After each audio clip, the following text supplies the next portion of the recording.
حضرت عبداللہ بن مسعود رضی اللہ تعالیٰ عنہ روایت کرتے ہیں کہ سرکار دو عالم صلی اللہ علیہ وسلم نے ارشاد فرمایا کہ سلام اللہ تعالیٰ کے ناموں میں سے ایک نام ہے جسے اس نے زمین پر رکھ دیا ہے۔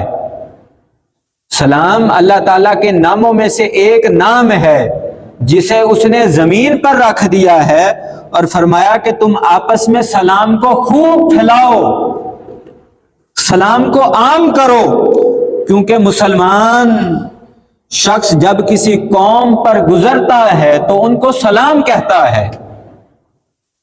اگر وہ اس کے سلام کا جواب دیتے ہیں تو وہ شخص ان پر ایک درجہ فضیلت رکھتا ہے۔